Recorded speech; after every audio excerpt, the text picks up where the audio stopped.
Hello అండి, welcome to my channel కిటకిట తలుపులు. Please like, share and subscribe my channel. ఈరోజు నేను వెలగపండు పచ్చడి చూపిస్తాను. ఇప్పుడు జనరేషన్కి అంతగా తెలీదు.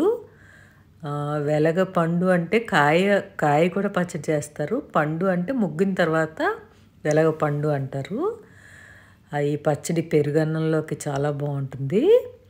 ఇది పండు మనం కాయగా ఉన్నప్పుడు ముగ్గిన వాసన పైకి వస్తుంది.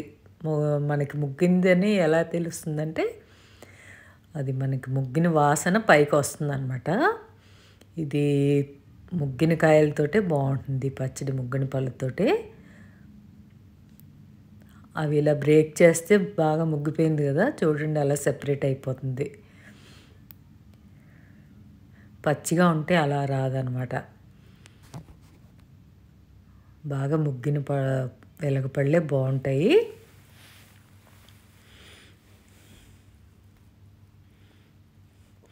మొత్తం ఎన్ని కాయలు ఉంటే అన్నీ అలా తీసుకుని ఒకసారి మ్యాషర్ తోటి, వెజిటబుల్ మ్యాషర్, పొటాటో మ్యాషర్తో కానీ పప్పు గుత్తుతో కానీ ఒకసారి అలాగ మ్యాష్ చేసేసుకోండి.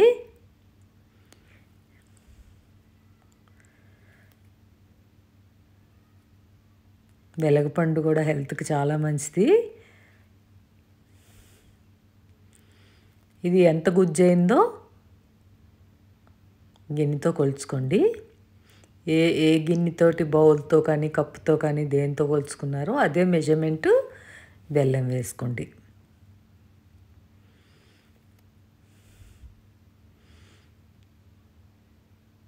పడుతుంది, ఎందుకంటే వెలగపండులో లైట్గా పులుపు ఉంటుంది.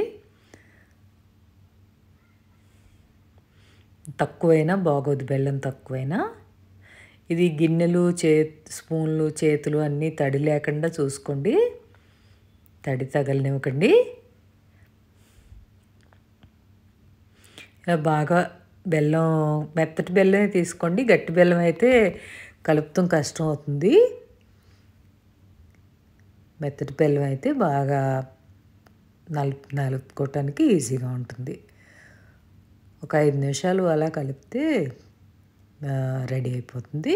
ఇగో కలిపినప్పుడు మనకి కొద్దిగా అక్కడక్కడ పీచులు లాంటివి వస్తే అవి చేత్తో తీసేసుకోండి.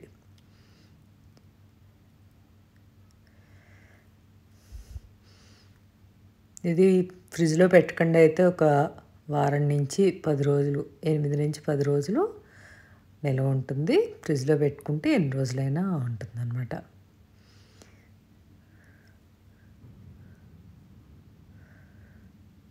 ఇప్పుడు సిటీలో కూడా బాగానే దొరుకుతున్నాయి. కూకట్పల్లి సైడ్ వెళ్తే బళ్ళు పెట్టి కూడా అమ్ముతున్నారు.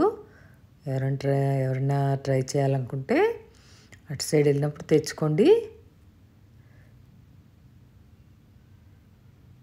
ఇవి మన వాళ్ళు ఫామ్లో నుంచి వచ్చినాయి. రెడీ అయిపోయింది. బెల్లం బాగా నలిగిపోయాక తడి లేని బాటిల్లో వేసి స్టోర్ చేసుకోండి. ఇది వేరేగా ఎలా తింటారో నాకు అసలు తెలీదు. మా ఫ్యామిలీలో అయితే పెరుగు అన్నంలో వేసుకుని కంపల్సరీ ఇది సీజన్లో ఇది వాడతారనమాట. మూత పెట్టేసుకోండి.